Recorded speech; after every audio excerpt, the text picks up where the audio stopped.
Assalamualaikum warahmatullahi wabarakatuh. Perkenalkan, nama saya Desi Anissa Putri, NPM 1912011006 dari Fakultas Hukum Universitas Lampung. Di sini saya akan mempresentasikan tugas saya, yaitu mengenai politik hukum pidana. Yang pertama yaitu mengenai definisi politik hukum. Masyarakat mungkin belum mengetahui arti dari politik hukum. Secara etimologis, politik hukum merupakan terjemahan dari bahasa Indonesia, yaitu dari istilah hukum Belanda yang berarti rechtspolitik, yang mana merupakan perpaduan dari dua kata, yaitu recht dan politik. Dalam bahasa Indonesia, kata recht memiliki arti hukum, sedangkan hukum berasal dari bahasa Arab, yaitu ahkam, yang memiliki arti putusan, ketetapan, kekuasaan, perintah, dan hukuman. Politik hukum merupakan arahan yang dijadikan dasar untuk membuat dan mewujudkan hukum dalam rangka mewujudkan cita-cita bangsa Indonesia.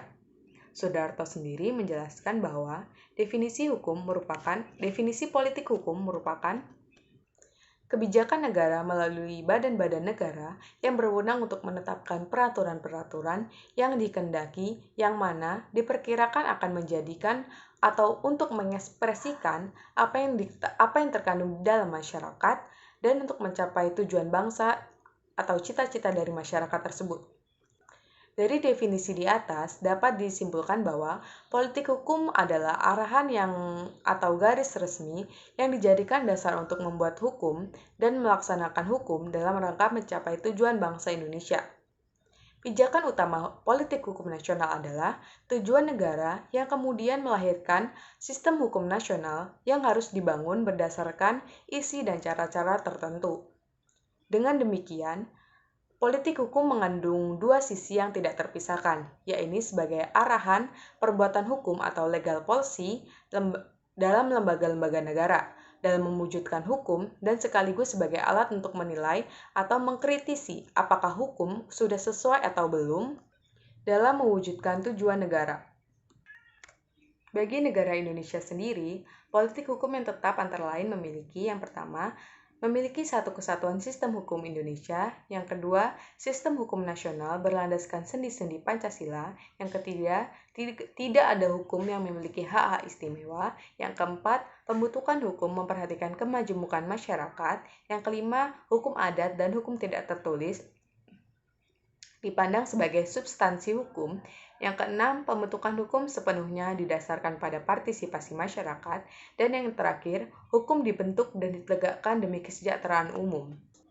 Terwujudnya masyarakat Indonesia yang demokratis dan mandiri, serta terlaksananya negara berdasarkan atas hukum yang berkonstitusi. Yang kedua yaitu mengenai definisi politik sosial.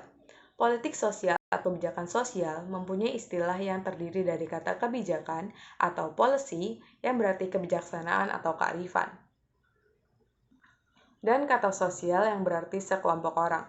Kebijakan sosial dapat diartikan sebagai kebijakan yang menyangkut aspek sosial dalam pengertian sempit, yakni yang menyangkut bidang kesejahteraan sosial. Secara umum, kebijakan sosial atau social policy adalah upaya untuk mencapai kesejahteraan dan perlindungan bagi seluruh rakyat Indonesia, yang mana tercantum di dalam Undang-Undang Dasar 1945 yang merupakan cita-cita dari bangsa Indonesia. Kebijakan sosial merupakan perwujudan dari pembangunan sosial yang bertujuan mewujudkan kesejahteraan sesuai dengan nilai-nilai kemanusiaan dengan mengembangkan potensi secara optimal yang dimiliki manusia tersebut. Pelaksanaan kebijakan sosial mencakup pencapaian kesejahteraan masyarakat serta perlindungan dari masyarakat. Upaya pencapaian tujuan nasional dilaksanakan melalui penyelenggaraan nasional yang berkedaulatan rakyat dan demokratis berdasarkan Pancasila dan Undang-Undang Dasar 1945. Penyelenggaraan negara dilakukan melalui pembangunan nasional yang bertujuan untuk tercapainya kualitas kehidupan masyarakat yang adil dan makmur dalam pembangunan nasional. Berdasarkan uraian di atas, dapat ditarik kesimpulan bahwa kebijakan sosial adalah serangkaian kebijakan pemerintah atau negara dalam mewujudkan kesejahteraan bagi masyarakat sebagaimana yang tertuang dalam Undang-Undang Dasar 1945. Yang ketiga yaitu mengenai definisi politik hukum pidana. Istilah politik hukum pidana berasal dari istilah policy dalam bahasa Inggris dan politik dalam bahasa Belanda. Istilah politik hukum pidana dapat pula disebut sebagai kebijakan hukum pidana. Dalam kepustakaan asing, politik hukum pidana dikenal dengan berbagai istilah, antara lain penal policy, criminal policy, atau suffrage politik. Dalam beberapa literatur Indonesia, sering disebut sebagai kebijakan kriminal, kebijakan hukum pidana, kebijakan pembaruan hukum pidana, atau politik hukum pidana. Secara umum, politik hukum pidana didefinisikan sebagai serangkaian upaya yang rasional oleh negara dalam upaya penanggulangan kejahatan. Menurut Marx Ansel, politik hukum pidana adalah ilmu sekaligus seni yang pada akhirnya mempunyai tujuan praktis untuk memungkinkan peraturan hukum positif dirumuskan secara lebih baik dan untuk memberi pedoman tidak hanya kepada pembuat undang-undang tetapi juga kepada para penyelenggara atau pelaksanaan putusan pengadilan. Menurut Surjono Sukanto, politik hukum pidana pada dasarnya mencakup tindakan memilih nilai-nilai dan menerapkan nilai-nilai tersebut dalam kenyataan. Politik hukum pidana dibuat bertujuan untuk mencegah terjadinya delinkuensi atau kejahatan. Secara garis besar, politik hukum pidana dapat disimpulkan adalah bahwa politik hukum pidana menanggulangi kejahatan sebagai usaha yang rasional dari masyarakat yang meliputi aktivitas dari pembentuk undang-undang, aktivitas penegak hukum yang meliputi kepolisian, kejaksaan, dan pengadilan, dan aparat yang terkait dengan eksekusi pemidanaan sebagai aplikasi. Politik hukum pidana pada dasarnya merupakan aktivitas yang menyangkut proses menentukan tujuan dan cara melaksanakan tujuan tersebut. Terkait proses pengambilan keputusan atau pemilihan melalui seleksi, melalui alternatif yang ada. Tahap politik hukum pidana ada 3 antara lain. Yang pertama tahap formulasi, yaitu tahap pelaksanaan politik hukum pidana atau in abstracto oleh badan pembuat undang-undang. Yang kedua yaitu tahap aplikasi, yaitu tahap penerapan politik hukum pidana oleh para penegak hukum dalam arti sempit. Tahap ini sering pula disebut sebagai kebijakan yudikatif. Yang terakhir yaitu merupakan tahap eksekusi, yaitu tahap pelaksanaan politik hukum pidana secara konkret oleh aparat pelaksanaan pidana. Tahap ini juga sering disebut sebagai kebijakan eksekutif atau administratif. Ketiga tahap tersebut dinilai sebagai usaha yang rasional yang sengaja direncanakan untuk mencapai tujuan tertentu yang merupakan suatu jalinan mata rantai atau aktivitas yang tidak terputus yang bersumber dari nilai-nilai dan bermuara pada pidana dan pemidanaan.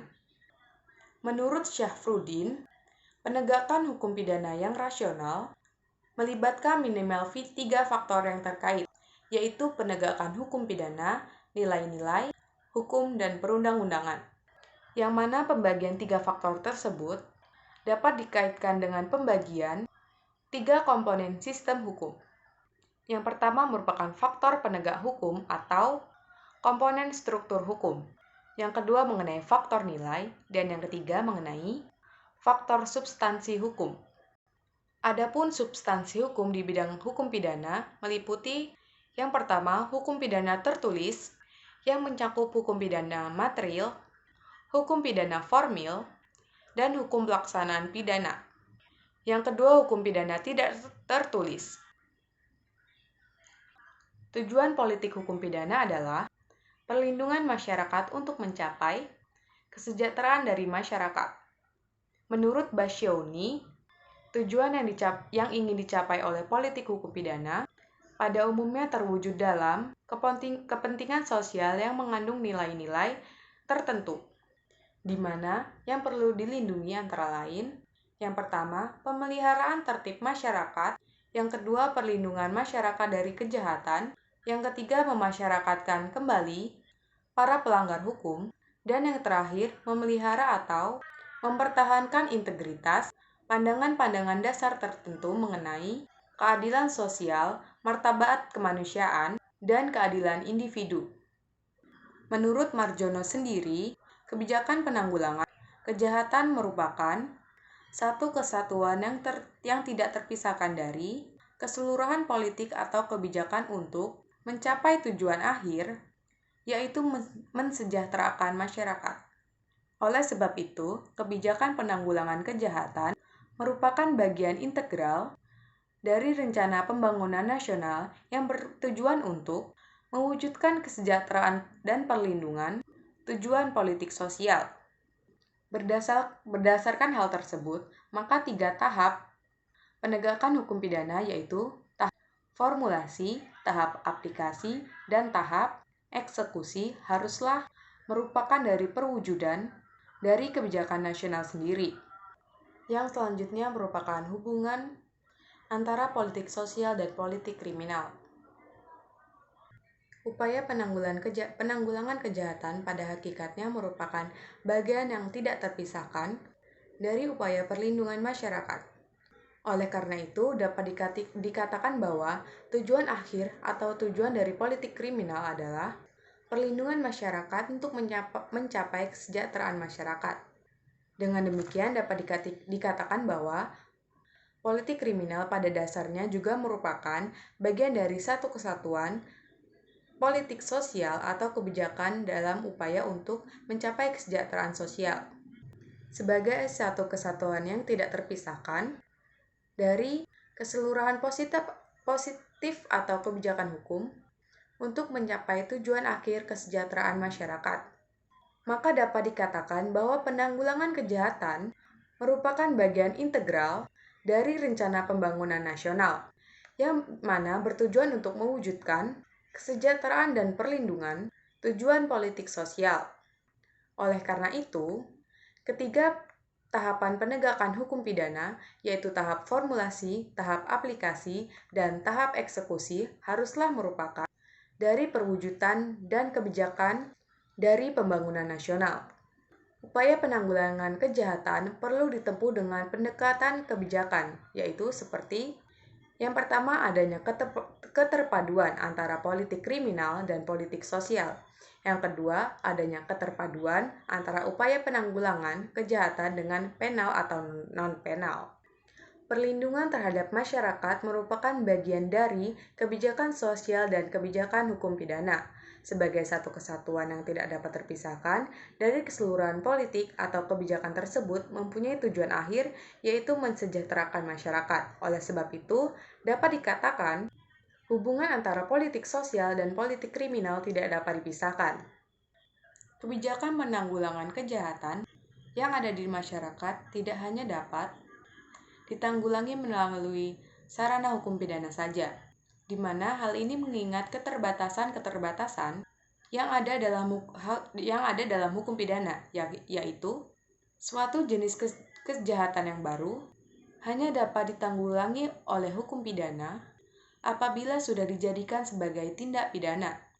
Sebagai konsekuensi dianutnya asas legalitas formal seperti tercantum dalam pasal 1 ayat 1 KUHP.